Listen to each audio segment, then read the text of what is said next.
John était déterminé à passer un week-end paisible avec son jeune fils, loin du drame de son mariage qui battait de l'aile. Tous ses plans tombent à l'eau lorsque quelqu'un vole sa voiture avec son fils à l'intérieur. Nous allons passer un week-end tranquille chez grand-mère, dit John en installant son fils Max dans son siège auto. Pas de cris ni de bagarre. Ça te va ? Max bafouilla et frappa son petit bison contre le siège de la voiture. John ne pouvait s'empêcher de sourire. C'était bon de le voir heureux. Même si John savait que Max était trop jeune pour comprendre ce qui se disait pendant ses disputes avec Anna, son épouse et la mère de son enfant, il s'inquiétait de l'effet que cela pouvait avoir sur le développement mental du petit. Et puis, grand-mère m'a dit qu'elle connaissait un type qui pourrait me donner du travail, poursuit John en sortant de l'allée. Il jeta un coup d'œil à la maison qu'il partageait avec Anna. Prions pour qu'il réussisse, Max, afin que nous puissions partir d'ici. C'est Anna qui a abordé le sujet du divorce en premier.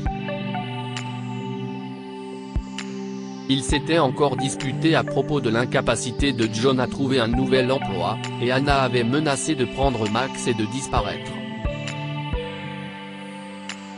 Nous partirons un jour, et ton seul souvenir de Max sera son nom sur les papiers du divorce, disant que gênait la garde complète, avait-elle menacé. Des frissons ont parcouru la colonne vertébrale de John lorsqu'il s'est souvenu du sourire cruel d'Anna lorsqu'elle a parlé ce jour-là. C'était un signal d'alarme, le moment où il a vraiment admis qu'il avait épousé un monstre. Les épaules de John étaient tendues pendant qu'il conduisait. Anna lui avait dit qu'elle avait l'intention de s'amuser ce week-end pendant que Max et lui seraient absents. Savoir qu'elle serait distraite était un soulagement pour John, mais le fait de penser à elle le hantait comme une vierge de fer sur le point de se refermer. Il divorcerait d'Anna sans hésiter s'il était certain qu'un tribunal lui accorderait la garde de Max. Mais cela semble peu probable, puisqu'il n'a pas de travail.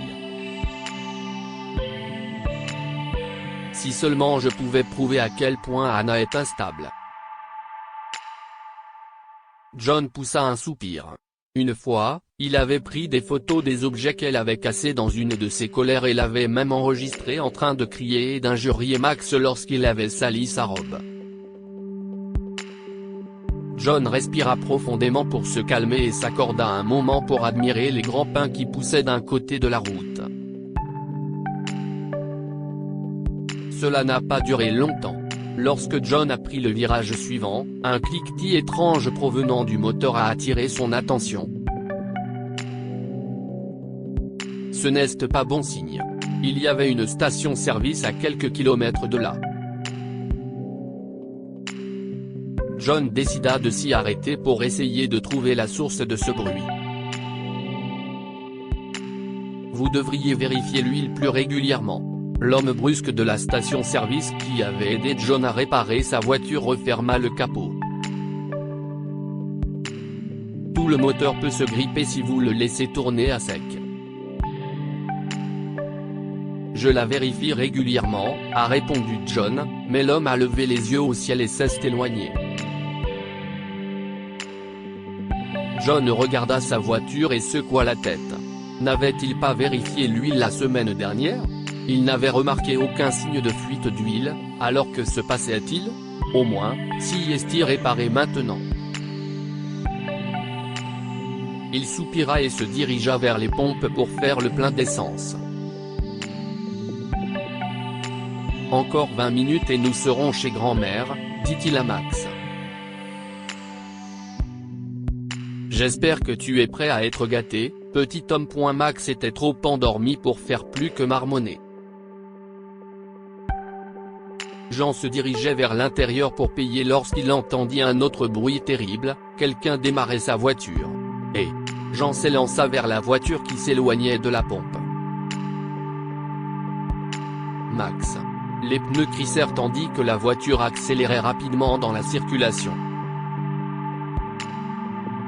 John regarda avec horreur un pick-up faire une embardée pour éviter d'entrer en collision avec sa berline.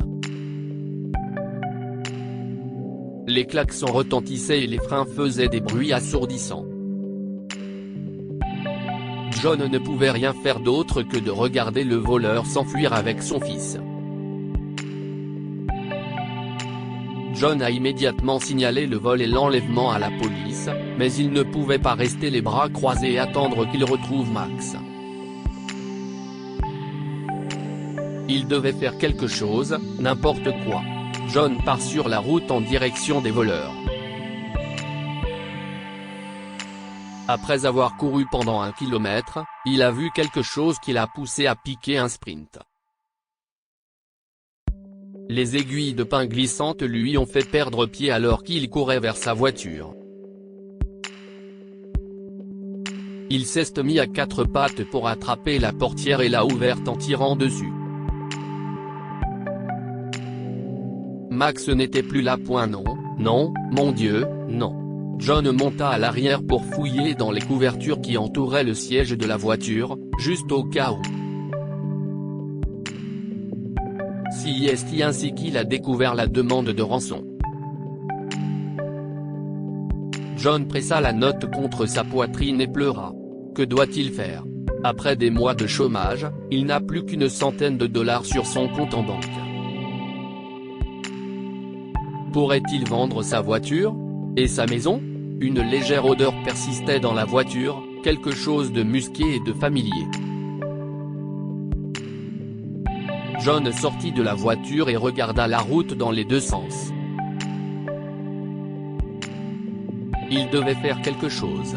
Pendant une demi-seconde, il envisagea d'appeler Anna, mais rejeta rapidement cette idée. Elle ne ferait rien pour améliorer la situation, mais quelqu'un d'autre pourrait peut-être l'aider. John s'installa sur le siège du conducteur et démarra la voiture. Alors, vous voulez que je reste en ligne pendant que vous parlez au kidnappeur? Ça ne me dit rien, John. S'il te plaît, Mark. Je ne peux pas appeler les flics. John parlait tout en conduisant vers le café abandonné. Il avait appelé son ami Mark pour l'aider parce qu'il savait qu'il était sérieux et fiable. Mais si les choses tournent mal, tu pourras le faire. D'accord, mec. Mark a poussé un soupir. Je ferai tout ce qu'il faut pour t'aider à récupérer Max. John se gara sur le parking devant le café. Il mit son téléphone dans la poche de sa veste et s'approcha prudemment de l'entrée. Plusieurs fenêtres étaient barricadées, mais la chaîne qui maintenait autrefois les portes fermées gisait sur le ciment. Oh et John pénétra à l'intérieur. 2 silhouettes se déplaçaient de l'autre côté de l'espace ouvert, mais John ne pouvait pas les distinguer jusqu'à ce que l'une d'entre elles allume une lampe de poche. Bonjour, John. Je suis ravi que tu sois venu. Anna lui adressa un sourire en se dirigeant vers le grand homme à côté d'une poussette. J'aimerais te présenter le nouveau papa de Max. John a regardé avec stupeur Anna embrasser l'homme de grande taille. Le silence a été rompu lorsque Max s'est mis à pleurer. John jeta un coup d'œil à son fils, dont le visage était triste. Il a alors compris ce qu'il avait senti dans la voiture. C'était le parfum très cher d'Anna. Ce gamin ne se tait jamais. Anna fit une grimace et roula des yeux. Tu l'as gâté, John. Heureusement, Sid a une approche beaucoup plus pratique de l'éducation des enfants. Il ne croit pas qu'il faille épargner le bâton. Tu as enlevé Max ? La voix de John tremblait à mesure qu'il parlait. Mais pourquoi ? Est-ce que c'est juste ta dernière idée pour me faire du mal, Anna ? Anna ricana. Non, même si j'espérais que ta voiture serait abîmée quand je l'ai vidée de son huile. J'en ai fini avec toi, John. Malheureusement, il reste le petit problème de la paperasse. Elle posa un dossier sur l'une des tables du café. Non. Je signerai les papiers si tu veux, mais laisse Max avec moi. Jamais. Anna tapa du poing sur la table. Sid s'occupera de nous deux bien mieux que tu ne le feras jamais. Ne te méprends pas, fainéant bon à rien, je te quitterai d'une manière ou d'une autre. Si tu ne signes pas ces papiers, nous partirons de toute façon. John était pris de panique. Il jeta un coup d'œil à Sid, qui avait un sourire malsain sur le visage, puis à Max.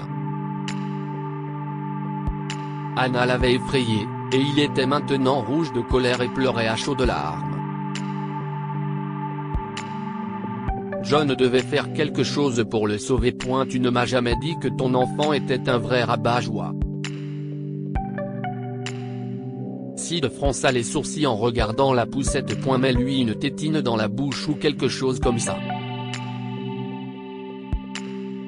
Anna a gardé son regard fixé sur John pendant qu'elle parlait. Il se sentait comme un lapin figé devant le loup. Il est contrarié. Jean s'approcha lentement. Si tu me laissais le prendre dans mes bras, je pourrais. Tu vas t'enfuir. Anna roula des yeux. Je ne suis pas né de la dernière pluie. Max finira par se taire, dit-elle à Sid. Ignore-le. Il a peut-être besoin qu'on lui change sa couche. John regarda Sid dans les yeux. Il pensait pouvoir les convaincre, Anna et lui, de lui laisser Max. Tu devrais vérifier. Il suffit de se pencher et de sentir. Je ne ferai pas ça.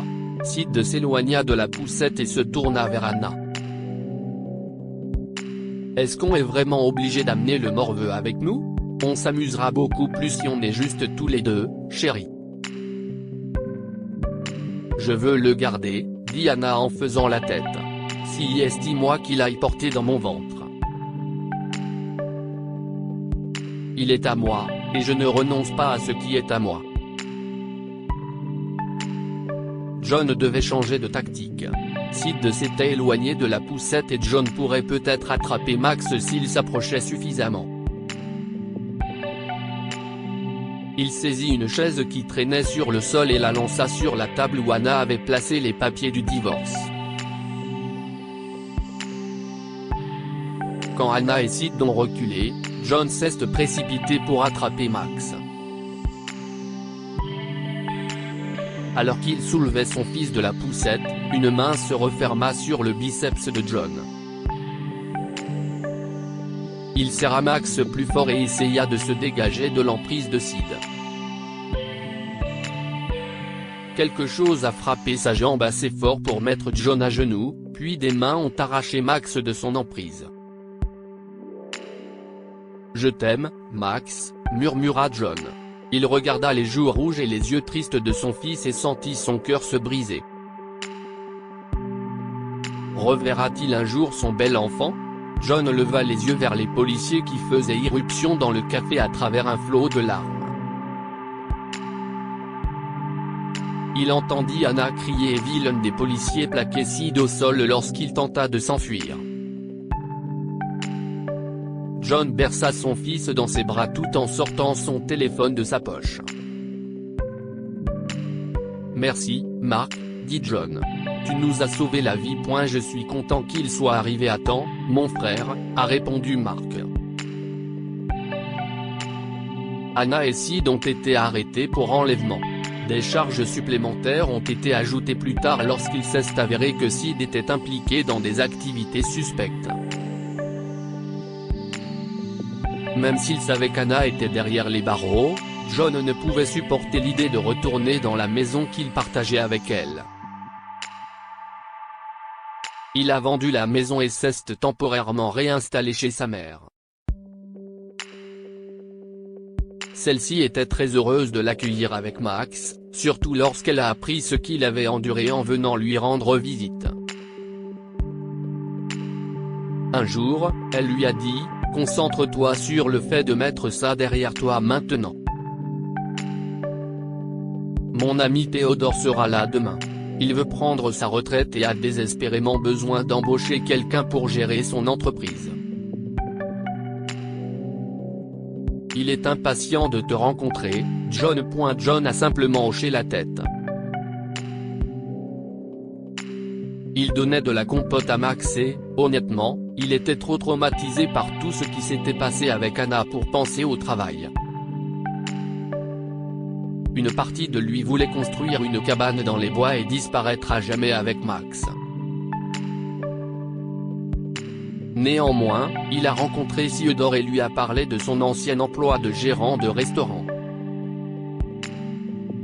L'homme a été impressionné par les compétences de John et lui a offert le poste. Quelques mois plus tard, John a demandé le divorce et obtenu la garde complète de Max. Que pouvons-nous apprendre de cette histoire? Ne jamais ignorer un signal d'alarme. Anna a eu un comportement effrayant avant de menacer de divorcer et d'amener Max. Bien qu'il se soit senti pris au piège, Jean aurait dû prévoir de quitter Anna dès la première fois qu'elle l'a menacé. L'intérêt supérieur de l'enfant doit toujours primer. Ne laissez jamais les enfants devenir des outils de manipulation de l'autre parent ou une monnaie d'échange. Partagez cette histoire avec vos amis. Elle pourrait égayer leur journée et les inspirer.